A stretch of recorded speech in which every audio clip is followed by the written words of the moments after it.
नमस्कार साथी, मैं रविशंकर पांडे प्रतिभा चैनल में आपका हार्दिक स्वागत करता हूँ। एक देश एक चुनाव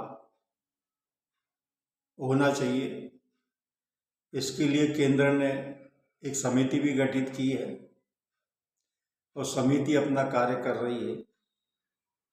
हो सकता शीघ्र ही वो लोकसभा में अपनी रिपोर्ट सौंपने का कार्य भी करेंगे।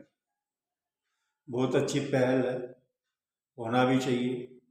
एक देश एक चुनाव, जब एक देश एक चुनाव वाली बात आती है तो अन्य मामलों में भी सरकार को गंभीरता से सोचना चाहिए। एक देश एक कानून भी होना चाहिए, एक देश एक टैक्स भी होना चाहिए। अलग अलग राज्यों में अलग अलग टैक्स लगाया जा रहा है।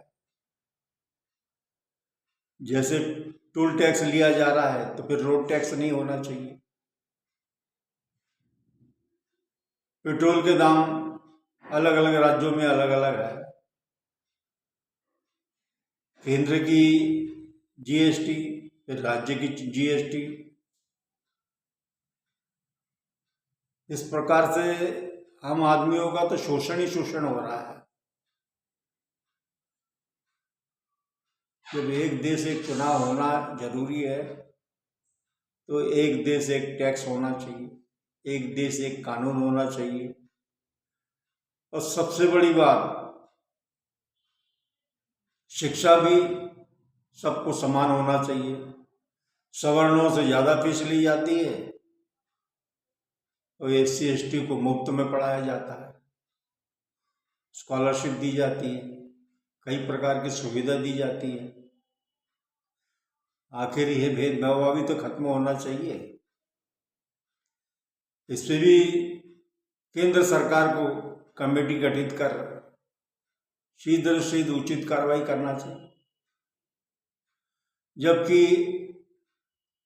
आज भी ओपीएस के लिए 21 वर्षों से ज्यादा समय हो गया है, सरकारी कर्मचारी मांग कर रहा है। सांसद विधायकों को तो पेंशन बराबर जारी है, तो सरकारी कर्मचारी को क्यों नहीं? कोई भी सांसद विधायक का पद अगर रिक्त है, उसको 6 महीने में भरने का काम सरकार करती है। रेलवे में आज लगभग 3 लाख वैकेंसी खाली है, उसको भरने के में कोई रुचि नहीं है। कई जगह आउटसोर्स कर्मचारी काम कर रहे हैं। ऐसे आउटसोर्स विधायक और सांसद भी रख लीजिए, देश का ही पैसा बचेगा। वहां सरकार ध्यान नहीं देगी, क्योंकि सांसदों विधायकों को तो पूरा पूरा वेतन चाहिए और सारी सुविधा भी साथ में चाहिए। किंतु जब सरकारी कर्मचारी की बात आती है तो वहां साफ समझ जाता है। ये भेदभाव समाप्त होना चाहिए। साथियों, ये वीडियो अगर अच्छा लगा लाइक करें, सब्सक्राइब करें। धन्यवाद।